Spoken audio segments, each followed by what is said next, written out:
Bamweyana. Yo. Ku nsonga za King Saha ne Bebe Cool. Nawulira oyogera ne King Saha kyali kitya? Bebe Cool kyatambula takimanyi. Bebe Cool musajja mukulu. Yagala natankula omuvubuka. Manyi baganda balooza nti babakuze emyaka bategeera nnyo. Ne otunulira ng'omuntu grade gyatuuseeko. Nosooka n'omuwa obudde. Nomanya nti kati ono omwana watuukidde wano alina biki mabega.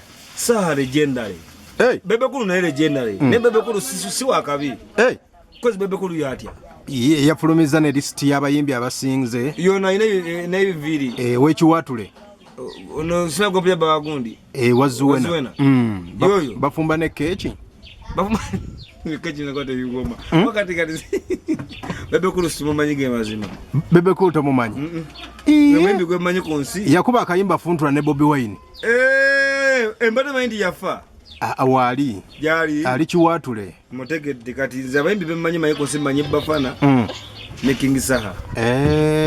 Kati ate kyenjogera ku ekyo ekintu omusajja aba yavuddeyo n'ayogera. Oyo kwaza muyitani Bebe Cool. Bebe Cool. Nze manyi simujuga simutaka ko zimba simu. Tata wa Byalugaba. Tata wa Byalugaba. Ono kwenda wale kusaha imadi omwana we yeri harugaba. Yeri ayimba kuoyo. Kakati omusajja oyo kyenjogera ko kiri bwe kiri. Akaddi. Bebe Cool. Bebe Cool sister. Simon. Just the year rose anti wabakuze nnyo emyaka amatu bakula babala emyaka babala babakabi nito mind up tuna generation yafe yabavubuka kati yalema kutunira omwana oyo Saha star nzola video ya mukube y'oluyimba nti yamutuula mu nnyo ne muteeka ko heart attack Osigera bimusobeta kyasobola kukola bya kupuresha pressure ne bambaga ne balwala ebirwadde ne batalema kwebalirira kati ayinza okuba leyo pressure simukuba nga yagala nakwetta Bebe Cool. Ngazaruye nagamba mbo ku kigambo Saha kyayogera ninzo kwata ebiso nimufumita obujulizi bwe wasibya MC 10 ofiga okusiba 10 yavayo nagamba furufiga nsokuja ne mukola ki mwenava mukomenja mukola ki nja mutta naye nga abantu kati omuntu wabanga akusibye olina muwa budde osege bwe kijambula mu kibeera k'ensonga osege bwe kijambula mu kibeera ko ki ensonga kati Bebe Cool kicho yinzo mugamba Bebe Cool Bebe Cool ndi mugaye bigambo nesimumanyi Bebe Cool wali ayimba yafulumiza ne list y'abayimbi abasinga Bebe Cool kimuga kiri kimu Yesu nyu abana abato yasinyo janga generation osegera nati agamba yayagala kutereza muve ku njaga abana bave ku njaga ani anywe njaga yagambya skini Bebe Cool yagayembo ali skini ndi enjaga abavuka banywe enjaga enjaga King Saha yetereze ave ku njaga awunya bichi naye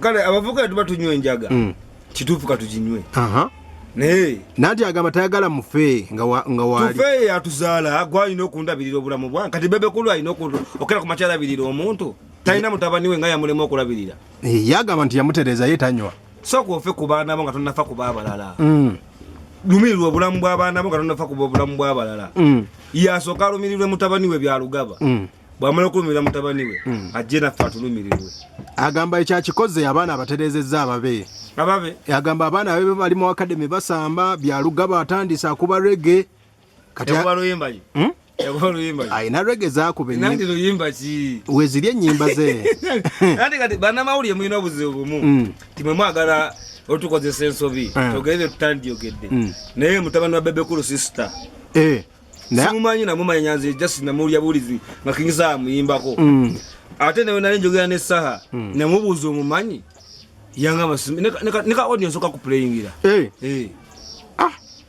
tamumanyi mu bufunze olutalo lwa Bebe Cool ne Saha luggwa lutya olutalo olwo lujja kugwera na mukadde asembye omanyi buli webeera nga toyagaliza teyagenda kwagaliza n'obuzibu bwava ku ssente zitya Saha yagenda nakolera Bebe Cool bwamukolera ssente Saha Bebe nasigala nga abanja Bebe Cool kati bwe yakubira Bebe Cool nga amanyi embeera nga yekuttemu nakuba Bebe Cool namugamba Bebe mpaka ssente kange she nga omuntu akoze Bebe Cool namugamba nti nawe obanja nnyo osegera choma byayogeze bye nawe obanja nnyo ze yakolera aba newobeera gwonyiga wewava olutalo luluna kigambo kimu nawe obanja nnyo zaakayo kwe kujja kati ate nawe n'olulala olujja oluyita nkima tenalowulira baluyita nkima olula baluyita gusajja ggwe n'abalogo alla King Saha legendary yateredde kati Saha yawonye yavuddeyo mu ddwaliro era abali bamagaliza ebibi bafundikira bamusomye bamusomye ebirwadde bingi emanyi buli bwefuna ebizibu bakusoma naye Katonda wabanga yakubikako akasubi naga nti you have to be blessed kandi Katonda kyateeseteeza tosobola kikyusa kyova Saha yagambye byonna bye bayogedde babyogere naye nze Katonda kyantondera kyenina okukola ki okuba kakati abatulwanyisa balwana entalo zaabwe nebye balwanyisa bye batamanyi kyeyo kyennyini